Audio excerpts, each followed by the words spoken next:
اعوذ باللہ من الشیطان الرجیم بسم اللہ الرحمن الرحیم قل للمؤمنین یغضوا من ابصارہم ویحفظوا فروجہم۔ ناظرین کرام، آج ہم نے 18ویں پارے سے سورہ نور کی آیت نمبر 30 پڑھنے کا شرف حاصل کیا، جس میں خواتین سے پہلے مردوں کو اپنی نظریں جھکا کر رکھنے کا حکم دیا گیا ہے۔ ارشاد ہوتا ہے کہ اے رسول، مؤمن مردوں سے کہہ دیجئے کہ اپنی نظروں کو جھکا کر رکھو اور اپنی شرمگاہوں کی حفاظت کرو۔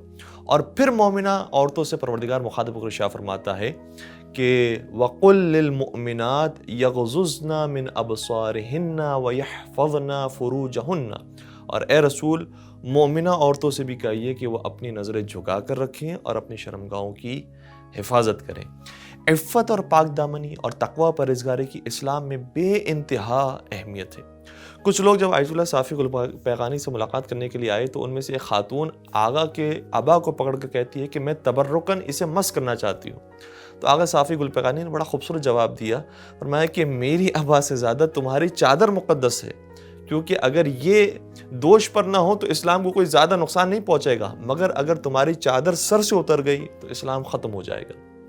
اسی طرح سے کسی خاتون نے بھی اپنی ایک باحجاب تصویر لگائی تھی اور اس کے سامنے یہ لکھا تھا کہ میں ماڈرن ہوں اس لیے حجاب کرتی ہوں، اگر زمانے جاہلیت سے ہوتی تو بے حجاب ہوتی۔ نبی اکرم نے ایک مقام پر ارشاد فرمایا کہ اذا کثر الزنا کثر موت الفجأہ، جب زنا عام ہو جائیں گے تو ناگہانی اموات بھی عام ہو جائیں گی۔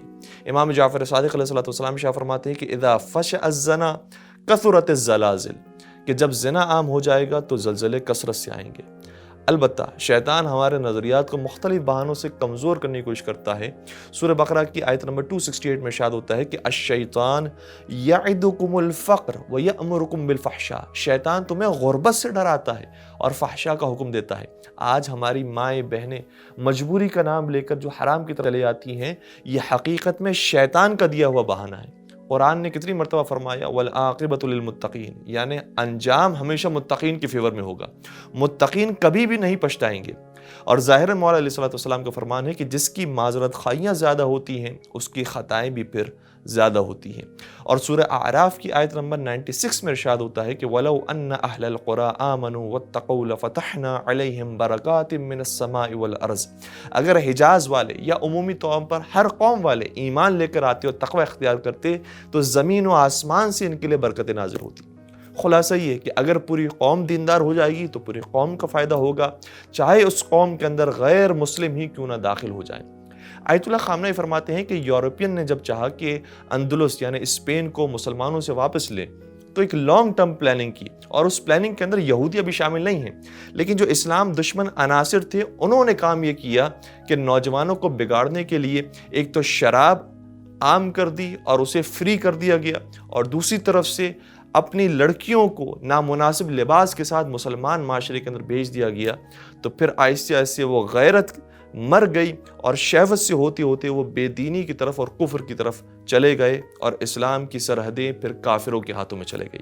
تو کہاں سے نکلا ہوا تیر تھا جو کہاں جا کر لگا۔ والسلام علیکم ورحمۃ اللہ وبرکاتہ۔ مسابقہ قرآنی دعوت۔ محترم ناظرین، مسابقہ قرآنی دعوت میں شرکت کے لیے ان سوالوں کے جوابات دیجیے۔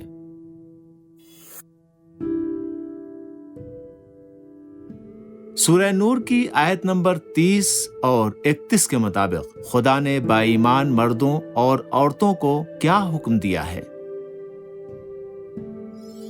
الف، اپنی نگاہوں کو کنٹرول میں رکھیں۔ بے، پاک دامن رہیں۔ جیم، دونوں چیزوں کا حکم دیا ہے۔ کل دوپہر 12 بجے تک ایرانی وقت کے مطابق الف، بے، جیم میں سے صحیح آپشن کو اس واٹس ایپ نمبر پر ارسال کیجیے۔ مزید معلومات کے لیے اس ویب سائٹ پر رجوع کیجیے۔